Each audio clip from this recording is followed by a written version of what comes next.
Okay, what is going on everyone? Welcome back to the channel and today's video. Today I am going to be taking you through my delt workout. The off season is right around the corner. I just got back from getting my bloods done.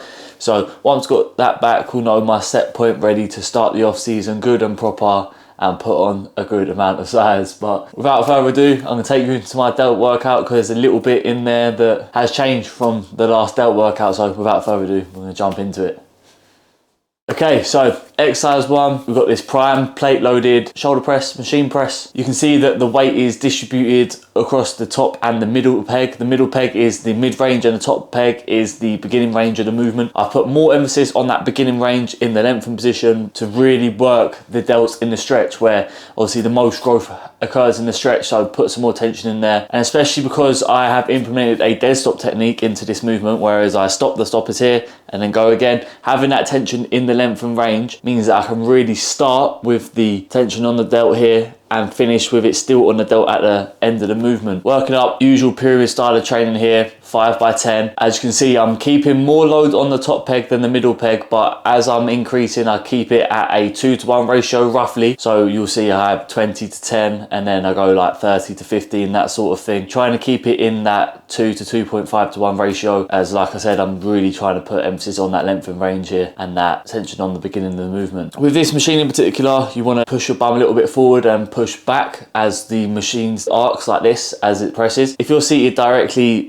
vertical and you try and press, you're going to lose a lot of tension as you're not pushing with the direction and the movement pathway of the machine. So a little bit of an arch here. Don't arch your back because you're still trying to keep it on the delts and not use too much of the chest, although there will be a little bit of upper pec fibre recruitment. Just have that slight slant forward, tuck your lats in, retract your scapula to keep your core nice and tightly braced so that you're not losing any force through a shaky body and you're not shifting any attention onto unwanted muscle groups not on the delts, what we're trying to do here. And then you're pressing up and back at the same time to really follow how this machine works. You'll see that I have my elbows more tucked and not flared, as to not compromise the actual shoulder itself and the joint. We're working the muscle, not tear the joint. So tuck your elbows in, push up and back, following the arcing movement pathway of the machine, and that is that. Moving on to exercise 2. I know this is a delt workout, but a main priority for me in this off season is chest development, but mostly thickening my upper chest. So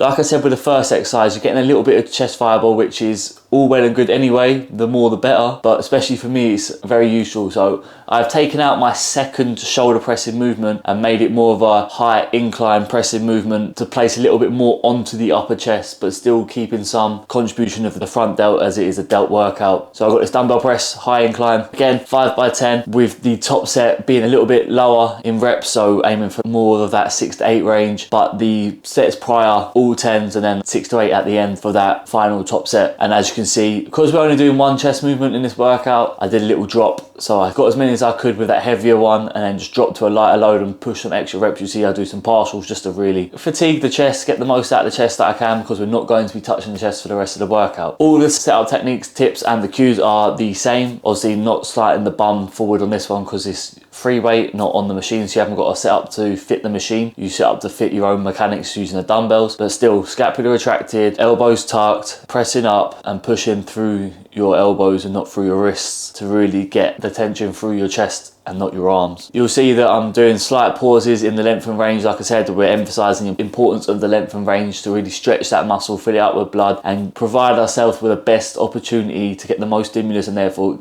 get the most growth out of each rep, out of each exercise, out of each session. So coming down, little pause, remove that momentum and push through. Simple stuff. Hopefully we'll be growing a big chest this off season and I'll catch you for exercise 3. Okay, the go exercise of delt training, the lateral raise. You'll see I'm doing a lateral raise into a front raise, bringing it back into a lateral raise for the eccentric, and I'm supersetting this with regular lateral raises. This is something that my coach Brad implemented into my program when I first joined with him, and it has been a game changer for my delt development. Honestly, my delts have become, apart from my quads, probably my second best body part, and it is in no small part due to this exercise. So 5 by 10, we're keeping the weight the same on this lateral to front raise raise, as it's very easy just to fling the weight up, which we're not doing. We're pushing down into the ground, thinking about pushing our palms into the floor. This is going to push the traps down and disengage them, so that when we do the lateral raise, we're still thinking about pushing down and away from ourselves as we perform the lateral raise, to keep as much tension on the side delt as possible and really try and minimize the contribution of the traps. What I tend to do is when I start to struggle, I'll go a little bit faster on the concentric just to get it up there without shrugging it up. So I'll just speed up the concentric with more delt contribution, rather than trying to purposely go slow and then being fatigued and shrugging it to finish the rep. Do as many as you can in that controlled fashion, and then when you start to struggle, you go a little bit faster on the concentric, but still controlling it on this way through, and really slowing down that eccentric to catch up the time under tension, keeping that muscle under constant tension, continuous reps, trying to maximize the stimulus of each rep. Your muscle doesn't know the rep number, the muscle knows how much tension and how much stress is being placed under. So it's all well and good doing 10 throw reps, but you're probably going to get more stimulus by doing a couple of the more controlled ones and failing that much sooner. The reason you're failing that much sooner is because the muscle is fatiguing and working a lot more in this manner of training. That being said, the weight does increase on the lateral raises. So you'll see I start with a 5 and a 5, and then I'll go to a 5 and a 6, do a couple with a 5 and a 6, and finish with a 5 and a 7 on my top set. And then I'll finish off and leave you with this little pump before we move into exercise 4. Okay, so the most neglected part of the delt, but my most developed part of the delt, the rear delt. We're moving into a rear delt pull down, or an upper back pull down. We're not going to be able to completely isolate the rear delt from the rest of the upper back due to it being the smallest body part and component of that upper back musculature. So you've got your traps, your rhomboids, your upper portion of your lat as well, but your rear delt is what we're really trying to work here. So having a bit more flair in our elbows as we pull back, this is going to reduce the amount that the lats will contribute, and we're also arching ourselves upwards to really try and minimize and eliminate as much contribution from the lats and the rhomboids as possible. And then as we're flaring up, we're also dropping our traps down as much as we possibly can in that elevated arms above the head fashion. We're trying to drop the traps as well as flare to reduce how much the traps are contributing. So we're doing all these different things, and then we're also pulling out as we pull back. So you'll see that this pull down, it moves outwards like this, and the handles are free flowing. So that means I can actually pull out like this, and as you pull out, you'll feel your rear delts take the strain away from your mid back, so your rhomboids and your lats. And then by dropping the traps when we pull down, we're going to reduce the traps. So these are going to be the cues that are going to put as much tension on the rear delts as possible. And in my opinion, this is the best rear delt movement that you can add into your training program. And your delt day, your pull day, your push day with some rear delts, however you want to program it yourself. If you do want help with this, I'll leave a link in the description below, both my Instagram account and my email address. You can contact me on either one of those, and we can talk about your physique goals and lifestyle goals, and maybe jump on my coaching team and we can sort out a program for you. But that being said, rear delts again, 5 sets. This time we're aiming for the 15 range, and in the top sets we will drop that down to around 12 just to get a bit more load through ourselves, but still keeping it at a relatively high rep range because it is more of an isolation movement. And when you lift heavy, it's going to be even harder to isolate your rear delts from the rest of your upper back, which are stronger and bigger muscle groups. That's why the higher rep range and the lighter load are going to be more applicable, more convenient, and more suitable to this movement. And as you can see, the pump was pumping by the end of this. Okay, last but not least, we have the rear delt fly, the reverse pec deck. This is a very good exercise for your rear delts, in the same way that the counterpart to this, the pec deck, the chest fly, is a really good exercise for your chest. There's a reason why this is. The same thing being said for this exercise as the pull down. We want to implement some setup techniques and cues to minimize the contribution of the rest of the back muscles, so the traps, the rhomboids, the upper lats, and really put as much tension as we possibly can through the rear delt as we perform each rep. So firstly, you want the seat positioning to be in the right place. You don't want it too low, as you'll be in a naturally shrugged position like this. In a naturally shrugged position like this, you're going to be using more of your traps. As you can see, by being up like this, traps are already engaged before you even perform the rep. So of course, they're going to contribute more to the movement. So place the seat higher.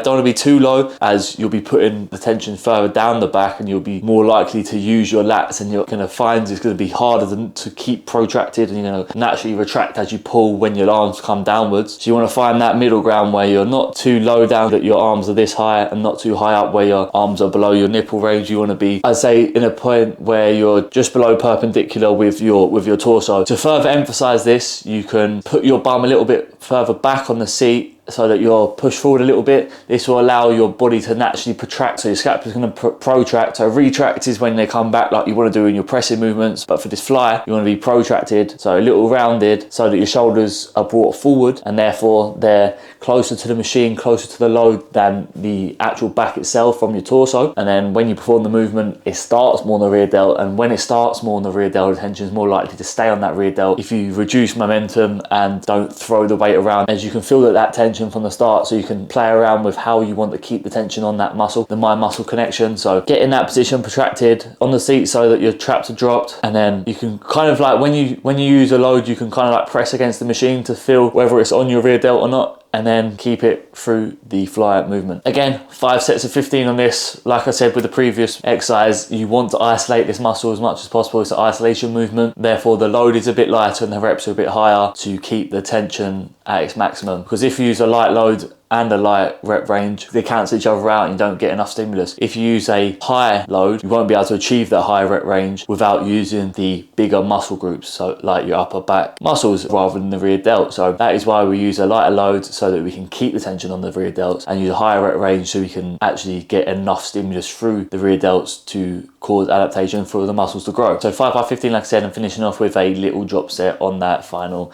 set to really finish off the exercise. Because it is our last exercise, we are not fatiguing and taking away and detracting from any other exercise, and therefore we can go to that absolute failure, push beyond that point and really get the most out of the exercise, out of the muscle, out of the workout, and therefore push for the most growth. Okay, so that concludes the workout and therefore the video. I hope you did enjoy it. If you did, be sure to leave a like on this video. Subscribe to the channel if you haven't already. Click that notification bell so you don't miss when we upload. Only one upload this week because I am taking a little break before I start my vlogs again in the off season, because we're going to be doing 2 uploads a week. One being videos like this where I talk more informative, take you through specific workouts, specific things that are going on my training, my life, my diet, my fitness journey, and just everything all together. And then we'll have the weekly vlogs. So like I did with my prep, this many weeks out vlog, I'm going to be doing with my prep this many weeks into the off-season vlog, starting on Saturday. Hopefully we're going to be starting the off-season next week, so starting on Saturday will be week 1 of the off-season, and hopefully a lot more muscle will follow